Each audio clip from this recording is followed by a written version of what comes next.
Hey there, everybody. This is Kenny along with Kenny Squared. Welcome back to Sports on the Positive Tip, where we have conversations at the intersection of sports and faith. And this is our opening segment. Kenny, a couple of things. Aaron Rodgers announced yesterday that this will be his last season, that he'll retire. But you had some takes on that. What did you think? When you look at the totality of his career, I feel like he's a little overrated. Because everyone's like, oh, he's like a top 10 quarterback of all time. I'm not too sure. Like he made two Super Bowls, won one. I feel like he was one of those guys, super mega talented, but never really met up with that talent.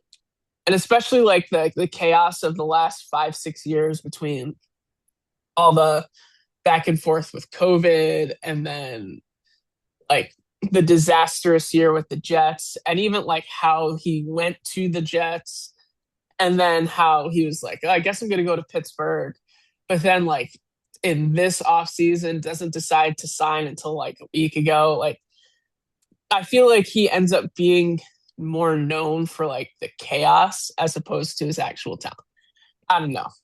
So you think the drama that he's had really throughout his career, there was always some stuff, right, that was going on. You think that overshadows the play on the field to an extent? Yeah, Okay. I think Yeah. it does. Well, I agree with that, especially these last few years, and he had those things. He had a lot of stuff with the Packers. I didn't like, when Matt LaFleur came in. He'll go down. I'll tell you what, as a really interesting dude. I think he creates a lot of his own drama. I think he could still play. Not to a high level like he did, 5, 6, 7 years ago. And he's not Tom Brady in his 40s either. But I think he can still play. I think, I don't think the Steelers are gonna. I don't think he's gonna walk out with a Super Bowl championship unless the Steelers do some dramatic things. I think they'll be better. Well, they'll be just as good if better. I think they'll make the playoffs again. Because Mike McCarthy, I think, has something to prove. Um, but I do agree with you. There's other quarterbacks that have won two Super Bowls, and that kind of is our measuring stick to an extent, uh, hey, Ken, that A's Angels game the other night was, I mean, so JT again, he takes a no-hitter into the ninth inning, and then it's Adam Frazier that breaks it up, right? Gets a base hit. Now he's got well over 100 pitches, and is it Mark Kotsay is their manager, right? And I was glad he left him in. But once Adam Frazier got the hit, you got to take him out, right? Because then the next hitter is Zach Neto, and he hits a walk-off home run. I've never seen of course, I didn't see that game live, but seeing the highlights, I've never seen go from this elation to just the air coming out. The poor guy has to walk off the mound after he pitched a gem of a game, after he gave a walk-off home run. What were your thoughts? Most devastating loss that you could ever I know. experience. Yeah. Like 1 second you're dominating and on top of the world, and then like 5 minutes later you have to walk off in shame. It's Yeah. awful. Two pitches, just two pitches. I mean, it was awful. All right, we got to get into the Knicks with the comeback, and so much to talk about there. San Antonio, OKC, what a series that's shaping up to be. They're tied one piece. A couple other little things in the NBA, such as the Jason Kidd firing, and you've got to take on the trade that wasn't made about 3, 4 years ago. We'll get into your baseball rankings. I want to talk about the Brewers and the Rays, who are I mean, the Rays are 33 and 15. And so they're almost 20 games over 500. We'll talk about them.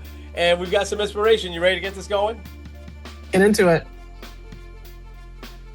This episode of Sports on the Positive Tip is brought to you by the Tavern Coffee House. Attention, coffee lovers! Are you craving the perfect cup of coffee to start your day? Well, look no further than the Tavern Coffee House. It's located at 12302 Buckeye Road in Cleveland, Ohio. You can also check them out and order your coffee at thetaverncoffee.com. Hey there, everybody. This is Kenny and Any squared. the Sports on the Positive Tip podcast. And Kenny, we're giddy. We're giddy this morning, right? A year ago, I think it was a year ago yesterday, we experienced what the Cavaliers experienced. Although the Knicks weren't up by 22, I think the Knicks were up by 14 with about 3 minutes left and lost game one to the Pacers. And they never really recovered from that, And it's rare that I say that, you know, you'll lose a 7 game series in game one because we've seen a lot of teams that lost game one, like the Pistons with the Magic, and even in this season, and they come back. But we haven't seen a team lose after they're up by 22 with 8 minutes left, and they're getting ready to steal a game one in Madison Square Garden like the Pacers did last year. And I texted you with about 8 minutes left when they were up by 22. I texted you and I said, the layoff, you think? With a question mark. Because at that point, I'm like, man, the Knicks almost all night, especially from the middle of the second quarter on, just felt a step behind the Cavaliers. And but then it just, I mean, we could get into Atkinson in a few minutes and some of the mistakes I thought he made. But I want to hear from you because this is such a unique perspective as your Knicks are playing in your hometown there. They'll be in your hometown, but they're playing your hometown team now. The Cavs, what was the reaction like yesterday there in Cleveland? Um, I posted this to my story because I thought it was funny. There's a segment, I think it's Get Up. I don't know, the ESPN shows, but Windhorst was like, "Yeah, I'm from Cleveland, and this is the everyone is like panicking and everything." And then he's talking to someone else. "Yeah, I'm from New York, and everyone's great right now." And I definitely saw that in my feed Yeah. because, man, it's it's such a devastating loss for the Cavs. Because, like, okay, with the Knicks, like you felt the blow, and then you could tell that they never recovered. But also, like, they were kind of in a couple games here and there. Where you're like, okay, like they can maybe kind of make this a series, but like they just never overcame it. Um, but like I think what's more important, and to me, what's a lot more devastating if you're a Cavs fan, is it felt like the Knicks figured something out. Mm. Um, they hardcore exposed James Harden's defensive liabilities. Um, also, like Donovan Mitchell, like people have talked a lot about James Harden and Kenny Atkinson, and rightfully so. Like James Harden couldn't do anything down the stretch. Um, Kenny Atkinson is like saving timeouts for no reason. Four Like timeouts. He had 4 timeouts left. they were up by 22 with four, and he had four timeouts, Yeah. and then they were up by five with still the same amount. Like, come on. Like, I think if he had called a timeout, like when they were down 17, when it got down to single digits, like just even to give everyone a breather. Because like you could tell the Knicks were feeding off of that energy, they're feeding off the Garden crowd. Like home field and home court really like benefited the Knicks there. Yeah. Um, but like I think something that a lot of people aren't talking about is Donovan Mitchell also. Like James Harden and Donovan Mitchell from that 7 minute mark on and through overtime scored 3 points combined. Yeah. Um, I and that's all Landry Shamet and Mike Brown having the gusto to say, Josh Hart, you're going to sit on the bench. And Shamet locked him up. He really did. And because I texted you, what's happened to Mitchell? He only got a couple of shots off even at the end, towards the end, and one almost went in, but the rest were off.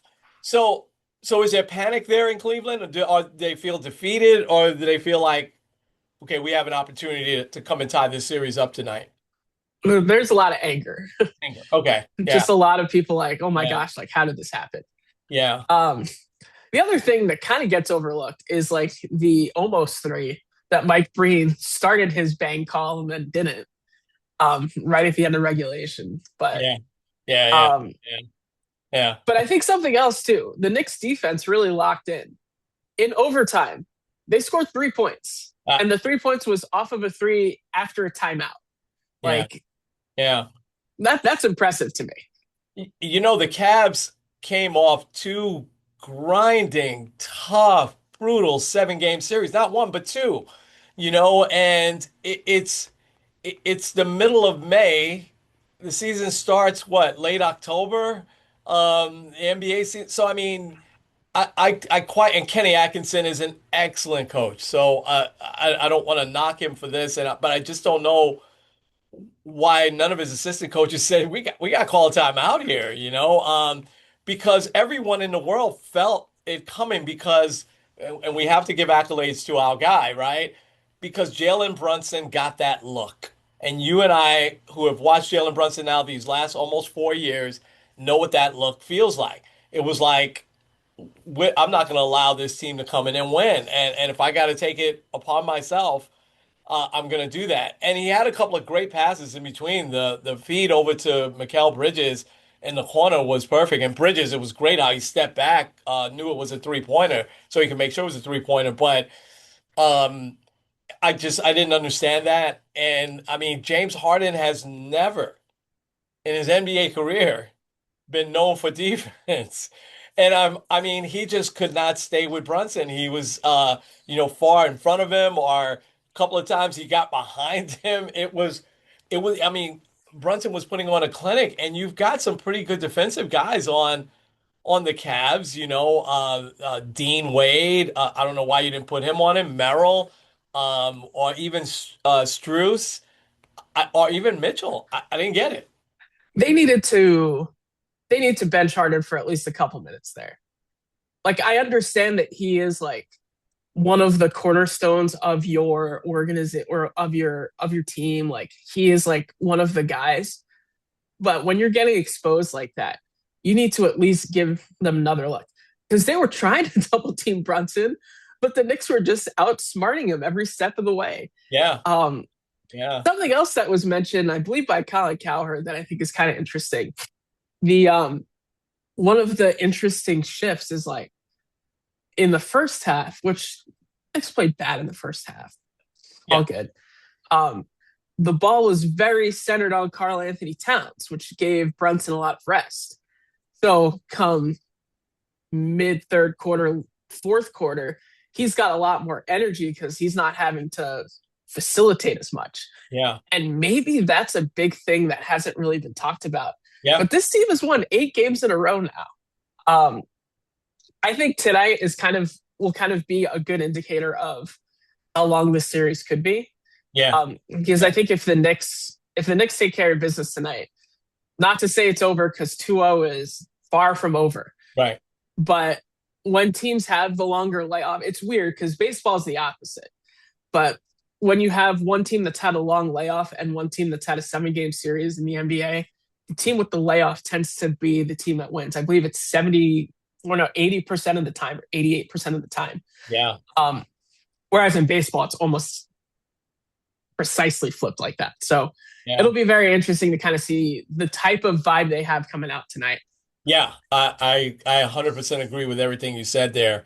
Um, it's going to be huge. I think that this Nick team seems to have a different vibe than these last couple of years. Listen, the Knicks have been in the playoffs maybe 5 out of the last 6 years, or 4 out of the last 5 years. Um, and this just has a different feel to it, it really does. And winning 8 games in a row, they've never done that in their history. And so you got the two championship teams, where they've never done that. And this has been incredible. And so I expect the Knicks to actually win tonight, Kenny. I really do. I think that they got back to business. They had the long layoff and they got their legs under them. And I think you make a great point about Brunson. I hadn't thought about that, where, he came out, I think he had 10 points in the first quarter, but then second quarter, not much. Everything was going through Towns. You had an interesting take on, speaking of Donovan Mitchell, who I love. I think Donovan Mitchell is a great player, and he finally had a little breakthrough, right? Between Utah and now the Jazz, he's finally gotten to a conference finals, and he's had some great playoff games, not just this year, but over the years. But you had an interesting take on the almost trade. Why don't you speak about that? Yeah, I saw they mentioned it briefly during the broadcast, right as the comeback was happening. But the butterfly effect of the Knicks not getting Donovan Mitchell is very interesting because like it was kind of seemed like inevitable, Yeah, especially like Donovan Mitchell has the ties yeah, to New York, yep. is for whatever reason a Mets fan. Well, his Well, dad works for the Mets. Yeah, yeah, but yeah, still. yeah, Um, yeah. But so like it kind of seemed inevitable. And the big piece that would have gone over would have been RJ Barrett and probably a bunch of draft picks. But obviously the trade never happens. Then they use RJ Barrett to get OG Anunoby along with IQ. Yep. So like we don't have OG Anunoby, who's been a huge part of this playoffs. You could tell he was rusty, but he was starting to feel it. I think he was a little timid at first, but like started to get into the game a little bit. But anyway, um, so so like we wouldn't have had OG Anunoby if we had Donovan Mitchell. Um, and then also the draft capital that would have gone to Utah instead goes to Brooklyn to get Mikal Bridges, Hmm. who hit a pretty clutch three in Yeah. that comeback as Been well. great throughout the playoffs. Yeah. He's been excellent. I think a big reason why Tyrese Maxey struggled as well. Yep. Hmm. So we wouldn't have the two wing guards that are like the two wing defender guys that we have. Um, and then also because we probably would have had to like do a super max type of deal with Donovan Mitchell because you're not going to give up all that and let him walk. Um, that extra cap space that's saved now goes to be able to sign a guy like Dante DiVincenzo, who is a centerpiece along with Julius Randle for the trade for Karl Anthony Towns. Yeah. Um, so like Jalen Brunson and Donovan Mitchell would have been an excellent backcourt. Yeah. But I think one of the bigger parts of this Knicks team right now is their front court between Bridges, OG, and Cat, along with Josh Hart in there as well. Of course. Yeah. So like you look at the team now and the way that it's constructed is because of the trade that didn't happen. Yeah. And we say it a lot, like even looking at the way the Knicks are right now, we were saying, are we trading for Giannis? Is this going to happen? At this point, my money would be that Giannis is a Celtic, and I don't like that, Yeah. um, but it is interesting. Yeah. So That is such a fascinating take because if they had traded for Mitchell, we probably wouldn't have Bridges, OG, or even Carl Anthony Towns, right? It's so interesting how sometimes those trades that aren't made, and Mitchell, I mean, we were like just waiting, when is this going to be official? Because it yeah, was like a week or two, and Utah backs out and they take Cleveland's package and look at where we're at. Now he's been great for the Cavs and he's got them here to the conference finals. So, it's worked out for both teams, but what a take. I hadn't even thought about any of that. Um, Out west, yeah, let's hit the few minutes on San Antonio OKC. What a game one, man. And I had to turn it off after the first overtime. But those two teams are so evenly matched. And I still feel like San Antonio has OKC's number a little bit, but every time you think that, the OKC has this great night last night, even though Jalen Williams goes out with another injury, he seems to be hurt relatively often. But San Antonio, these first two games hasn't had De'Aaron Fox yet either. But Wembanyama, I mean, the guy is just unbelievable. But I think that, the OKC has two guys that can at least stay with him a little bit, right? With Hartenstein and Holmgren. So they're tied one game apiece. Your take so far on this series out west? what a crazy series it's been. And also, like, I know Wemby has already kind of been like that very emerging superstar, but especially if he can be like one of the few people to like be a top five player in the league and on his first run make it to the NBA finals, let alone win it. We'll see what happens. Yeah, That would be impressive. But yeah, like, I think what's so crazy is when he's healthy and when he's on, he is 100% unstoppable. yeah, yeah, Like yeah, 40 and 20 in a playoff game is insane. yeah. Um, and really like the one that sticks out to me because I missed the end of that game too.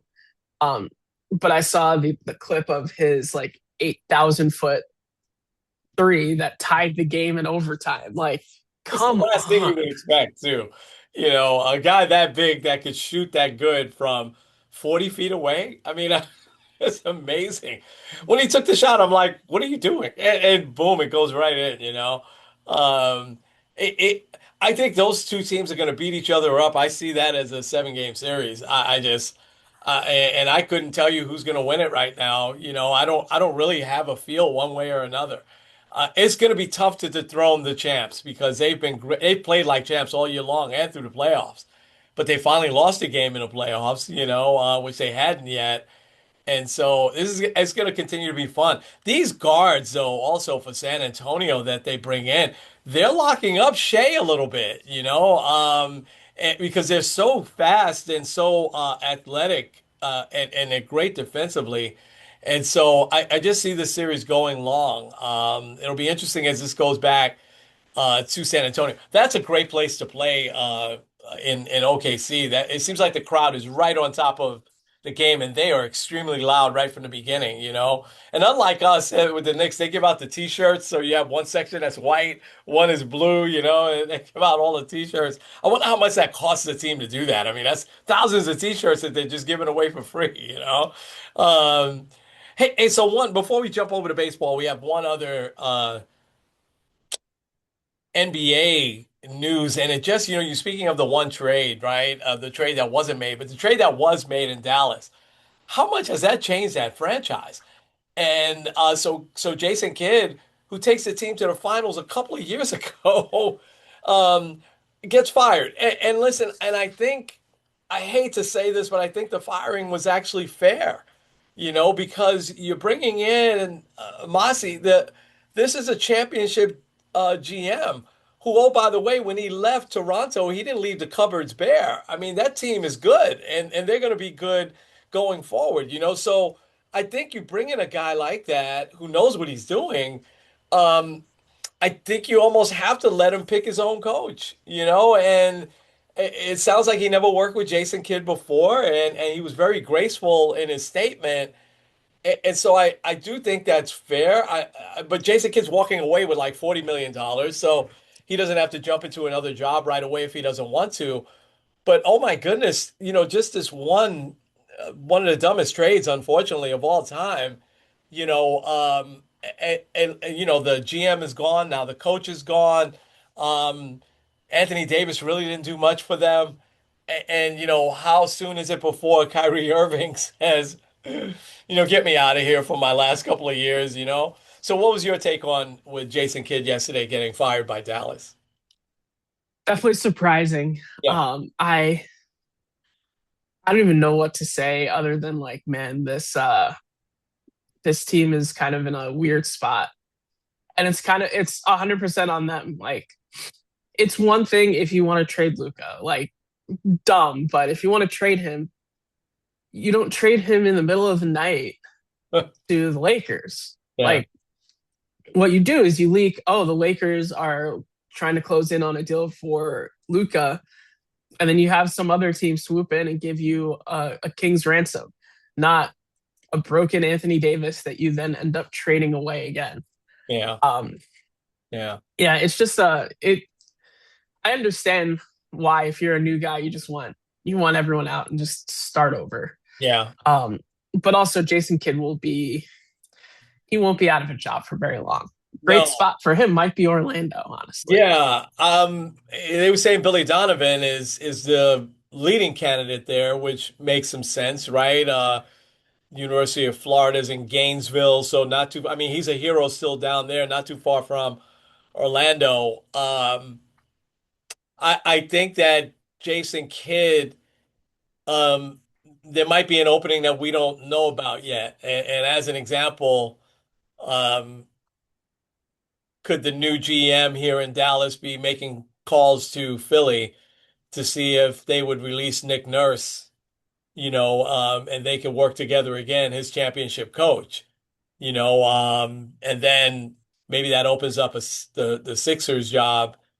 And oh my gosh, one of the best guards of all time coaching those two guys in Philadelphia, and we talked about last week, how would you fix Philly? One of the things we didn't say was to replace the coach because he's a great coach. Um, but if you were to replace him, Jason Kidd, that might be a good landing spot. So there could be openings that we don't know about just yet that could be coming. But I found it really interesting. But I was surprised when I first saw it, but then when I thought, oh, that's right, they hired Massey, they hired a great GM, who comes in with some swagger, right? Because he won it. Not only did he win a championship, but Toronto, even though they lost players, um, you know, Kawhi Leonard and others, they were still competitive, and they're going to be one of those teams that's going to be tough to contend with next year, So, very, very interesting developments. All right, you ready to turn over to baseball? Let's go. Yeah, I'm gonna pull your chart up, and I've got just a couple of things from me, and now keep quiet because I think that. Well, let me talk first about the Mets, who had a really good week, but they've lost two out of these first three in Washington. Washington's a much better team, by the way, than they were the last few years, and they've gone full on youth movement along with their two young stars. And I don't know if you saw the inside the park grand slam that East Hampton's own James Wood hit the other night. That was I was in the car when that happened, and I was listening. I was like, oh my gosh. Um, but between him and C.J. Abrams, who hits the big home run last night, big 3-run homer last night, and he's got I think 13 homers and 45 RBIs this early, and he's batting 300. So he's finally developed into the player that they thought he would be. But the teams that I'm really impressed with, Kenny, I know you're going to go into details on them because it now starts to get late a little early. 50 games in about, right, for most teams. And so that's not early anymore. That's not even early early. That's not even mid early. I think that's late early as we start to get into kind of that mid, and if you look at the season in a few quarters, right, and because quarter of the season is gone. Um, but the teams, I mean, as great as the Cubs have been, all of a sudden the Brewers have passed them in the Central there, and they're now in first place. And I'm just marveled at how the Brewers just keep winning. I mean, every year they lose somebody, and they lose their all-world manager, and yet, this guy Murphy, who replaced him, is doing an outstanding job with the Brewers, and they just stay the course, and now they find themselves in first place. And Tampa Bay, I know you're going to talk about them because you've got them now up in the rankings in the top. You may have had them there last week as well, but and I'm not sure if they won or not last night, but looking at as I was putting my notes together last night, they were 33 and 15. Did they win last night as well? Yeah. So they're 34 and 15. They're almost 20 games over 500, which is amazing. Now the Yankees are they lost the 2 out of 3 to the Mets, but they ride the ship with Toronto a little bit, which is a team they need to beat because of more because of last year to me. I think prove that you can do it. But those are the things that are standing out for me so far. I'm still a little bit surprised that some of these teams have not gotten it going yet, like the Giants. Um, I think they're 20 and 30 in their first 50 games, something like that. The Royals, I'm a little surprised that the Astros are as bad as they are. I know you love that. Um, and anyway, let me keep quiet now, and you take it away with your great rankings here as I'm laughing at some of the titles you have on here. I'll go with the bottom one, sellers. Um, Kansas City, I don't know who you'd sell there, but they've got some pretty good pitching. Houston, it's going to be very interesting. I believe Carlos Correa went on the injured list, or one of either Correa or Altuve, one of the guys. But they had for the first time a non 2017, like their entire active roster was not guys from the 2017 Hmm. team. So definitely a new era there. Hopefully, an era of losing. You got the Angels who continue to just lose. They're Happens. now 17 and 33. Yeah, they started so good. Yeah. And I mean, they did win a couple nights ago against the A's, but Yeah, the Rockies, I mean, the Rockies too, at one point they were like right at 500. yeah. But they're 19 and 31.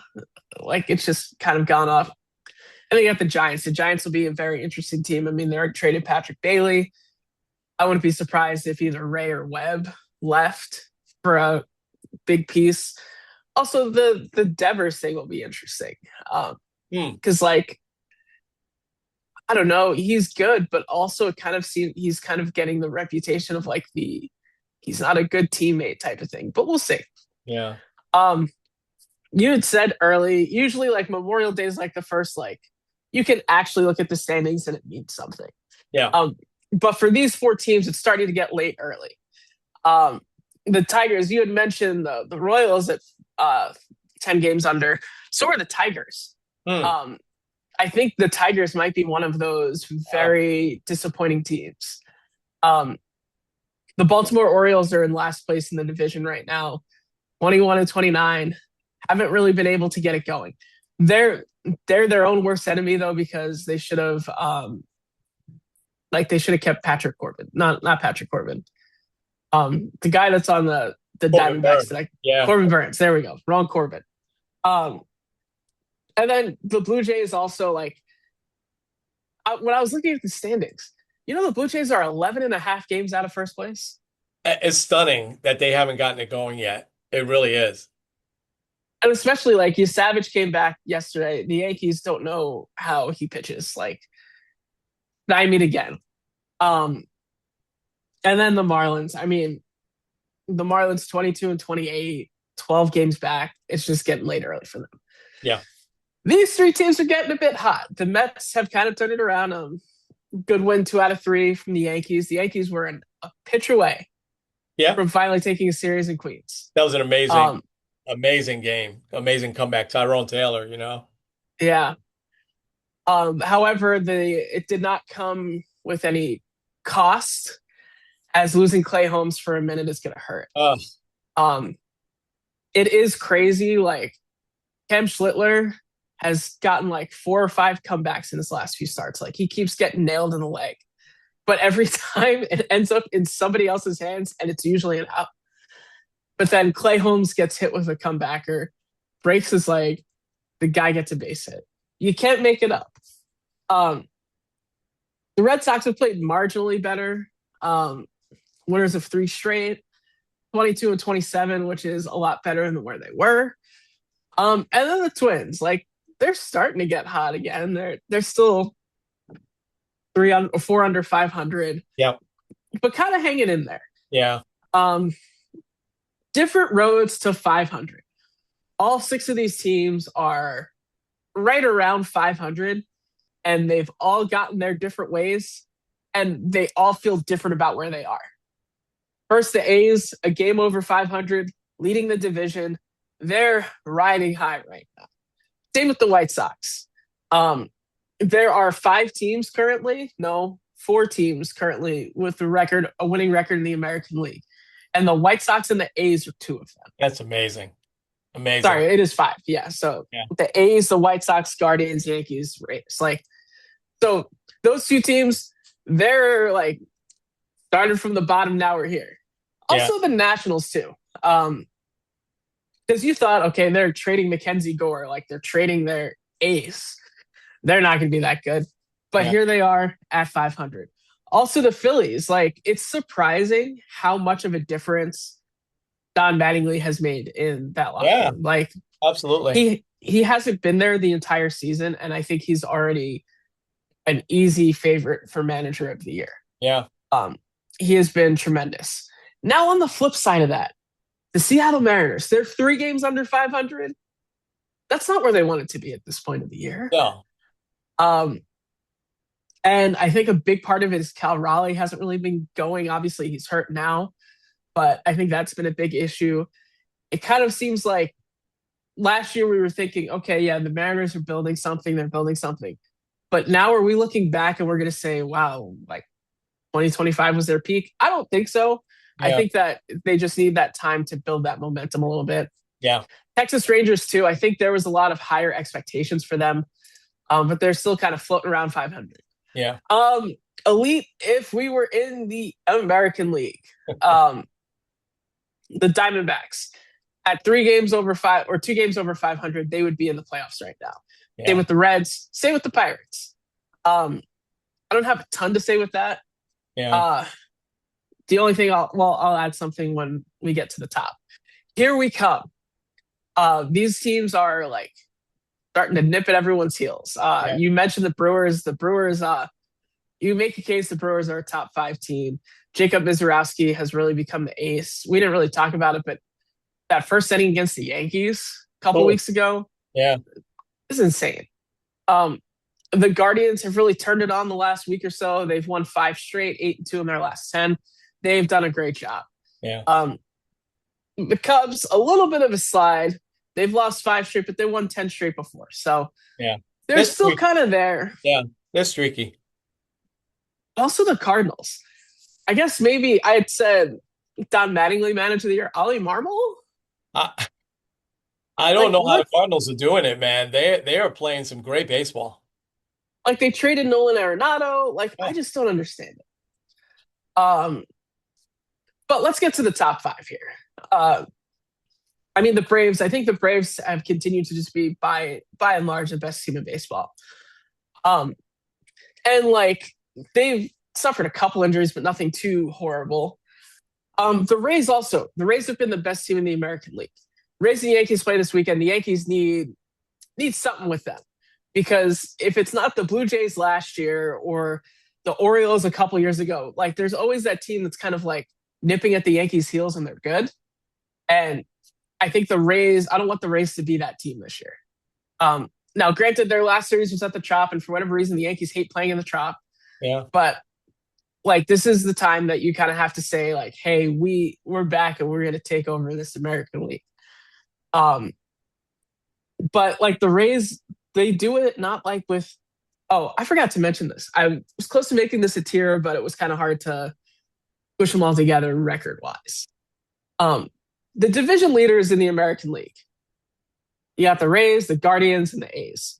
And right behind them, the White Sox. All those teams have very low payrolls. They're not doing it with signing free agents. No. They're doing it by developing right. And Yeah. the Rays, it's based on speed and timely pitching. Like that's pretty much their team. Yeah. Um, the Dodgers, I mean, they kind of hit a little bit of a slide there, but big series coming up with Milwaukee. I think that's going to be big for them. And then I'll skip over to the Yankees because I have a little bit more to say with them. The Padres, they're still kind of right there. Not much to say about them. Yeah. They've been playing each other, right? But the Dodgers and Padres this week, first time this year, I think. And the Padres, I think, are missing a little bit of an opportunity to kind of, you know, just tell the Dodgers that we're going to be here all year, which I think they will. But the Dodgers, I mean, look at that. They rise right back up and they've been smacking the Padres around a little bit. Yeah, it's interesting to see how this team like. It feels like they when they want to play well, they can, Yeah. and when they're just like, whatever. Yeah. Um, okay, so with the Yankees, we've got Cam Schlittler, who had another good start. Kind of I mean, the Yankees have lost 11 games by one run this year. Mm. Um, the biggest, well, it's not really a red flag because it's kind of an unfair record. Yankees are 1-8 against teams above 500 this year. Wow. And like, it's hard because like, if they lost to, like, let's say they lost to, well, I haven't played the Guardians yet, but like, if a team is like, okay, the Texas Rangers, let's say they lost a couple of the games that they beat them in, then the Rangers would be over 500, and then their Yankees record would be worse against teams over 500. Mm-hmm. So kind of, but they're the only team with only one win. But the highlight to me has been Cam Schlittler, who through Great. his first 25 games as a starter, he has put up numbers only surpassed by Paul Skeens. Yeah. And that's throughout the history of baseball. Wow. He has been amazing. And especially with Max Fried going down with an injury, I think he's emerging as the team's ace right now. Yeah. Like if we're going into a playoff series today, I think game one is started by Cam Schlittler. And that's kind of crazy to say. Cole is supposed to be coming back tomorrow, so hooray. That'll be fun. Obviously, though, it's still kind of a building up process. Him and Rodon, like, you can't expect them to be what they were before the injuries right away. So, also, it's been kind of fun. Jazz Chisholm wearing different pants. But it's also been working. So, bring it on. Uh, Oh my gosh, Jazz Chisholm. I love when players have a little flair, a little hot dog in them, as they used to say. Great job on this as always.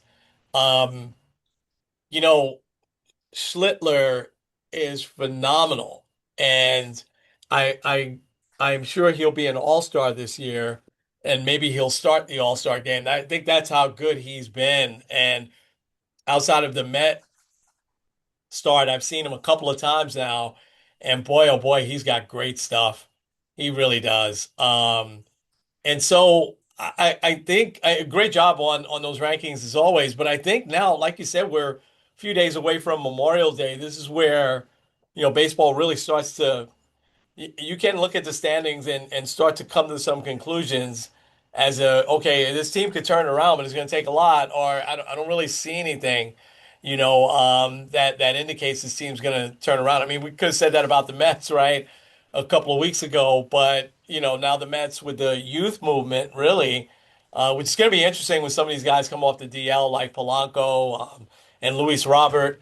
Um, Will they play? I mean, there's no question that Lindor will play, right? But some of these guys are playing so good. AJ Ewing, Carson Bench is like, I mean, probably 2 weeks ago he was still batting under, as they say, the Mendoza line, but he's like batting 270 something now. He's just been red hot, and he's played a great outfield, even though he had that drop against the Yankees, and I think that was the second one he had this year. But um, all right.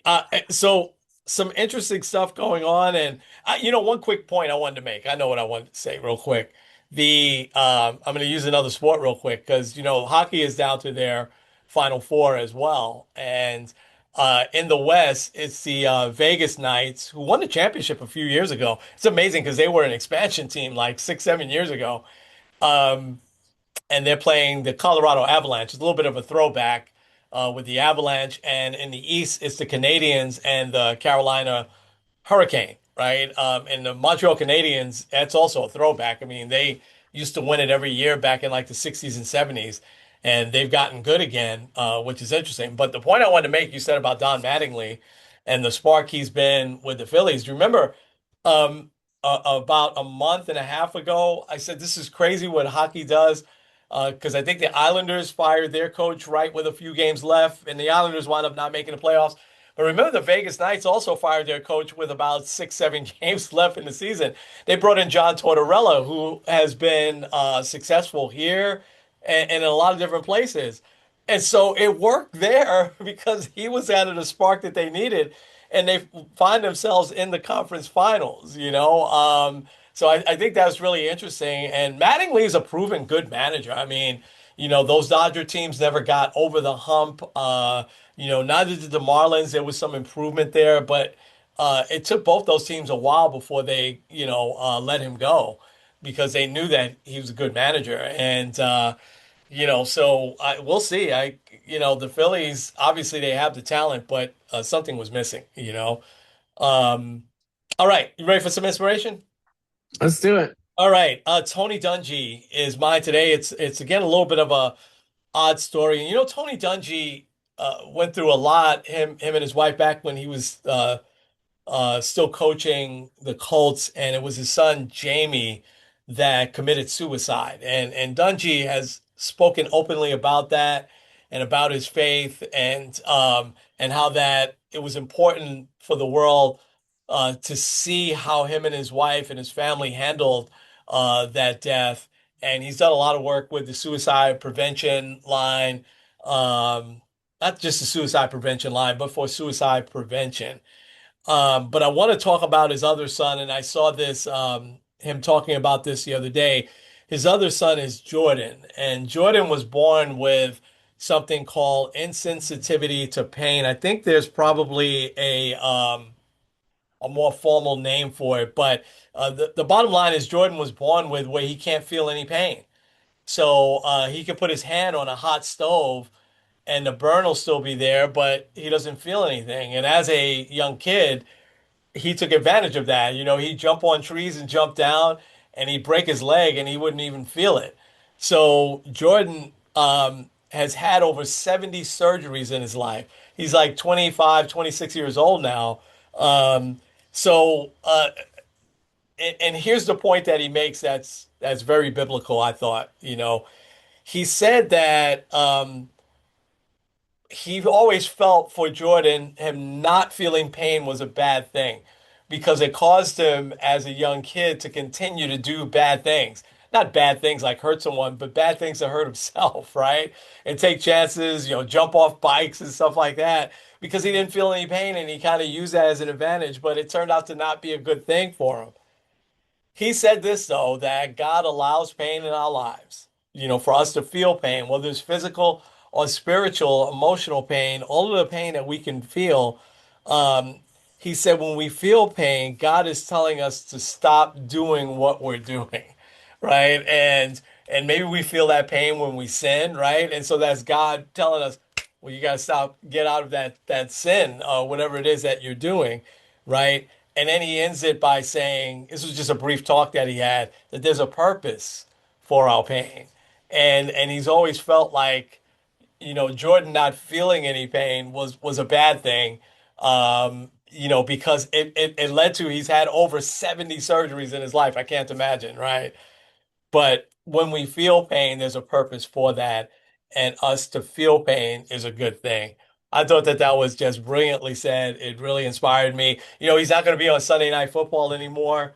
Not that I watch the pregame shows. You and I are kind of the same. The only one we watch is is the NBA, right? Inside the NBA with Shaq and Charles Barkley and Kenny Even Smith. that has kind of felt weird with it being on ESPN. It is, yeah, yeah. TNT, it was a different feel, but at least they're going to be in the finals now, right? So at least every year they kind of stop, and a couple of them would join the ESPN crew in the finals. Now it's going to be pretty much all them. I'm sure Stephen A. Smith will somehow you know come in there for the finals, but um, anyway, that's the inspiration today. Tony Dungy, I think he's a remarkable guy. Especially from what he's been through, Super Bowl champion. Um, but purpose for pain. That stayed with me the whole week. So, what you got? That's good. Yeah, Yeah, pain doesn't help in the moment, but tells right. you that something's wrong. Yeah. Um, all right, this story involves Brandon Nimmo, um, Oh, Mets legend. yeah. I don't know if you know this. He robbed a home run from Yordan Alvarez I a saw couple that. nights Yep. ago. Yep.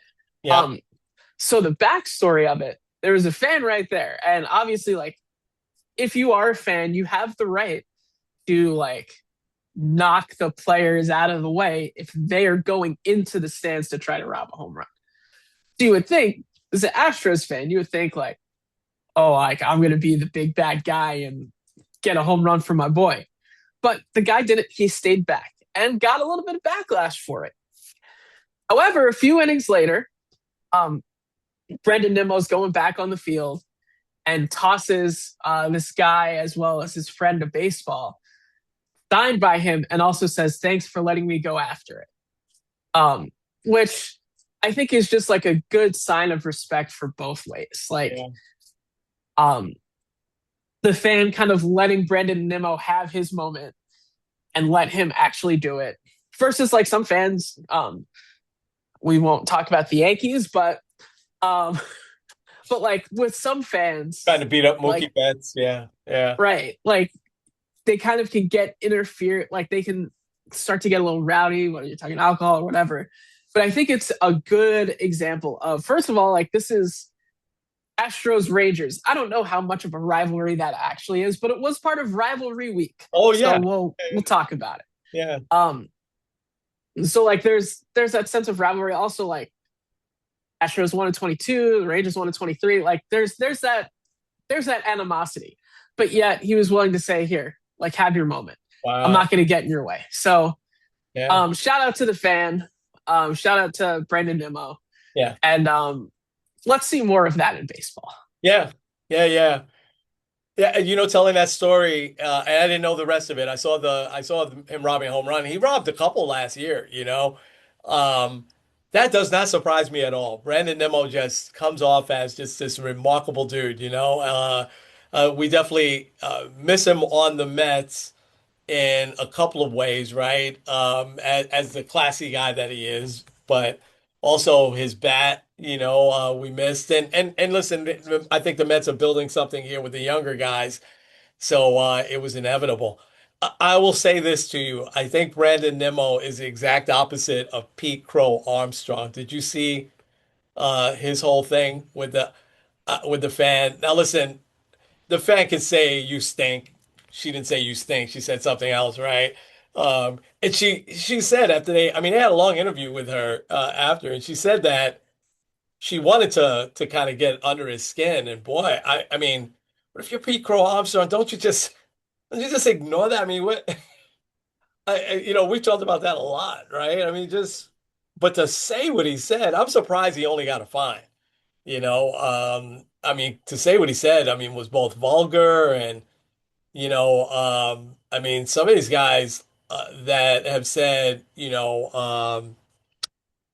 homosexual slurs have gotten, more of a slap on the wrist. What he said, I thought I mean, it sounded like some kid on the street would say that, let alone a all-star Major League Baseball player, It was just, but I mean, we're human, right? So his was a reaction and not a response. So I totally get it, but I'm just surprised that he wasn't. See, Brandon Nimmo would never say anything like that. And I'm sure Brandon Nimmo people would yell at him, "You stink too," So I don't know, but that's a great story. Thanks so much for sharing it. Yeah, it was. I thought it was pretty fun. Yeah, Um, yeah, yeah, absolutely. All right, bud. This is the night, Thursday night, and I again have a commitment tonight, so I'm not going to see the beginning of the game again tonight. But I'll be listening on the radio on the way home, and then once I get home. So fingers crossed that worked out well the other night. So I didn't want. I had to. I don't mind saying this. I had to go to the bathroom, but I didn't want to get up. I didn't want to get out of my spot. I said something's cooking here. I'm going to stay in the same spot. And I'm not superstitious, but I was like, I can't even leave for a second. Not even on the commercial, and there were no commercials because there was no timeouts. Just game just kept going. So we'll see what happens tonight. All right, bud, you ready? You ready to take us home? let's do it. This is Kenny Squared End Kenny. with Sports on the Positive Tip. We will see you next time.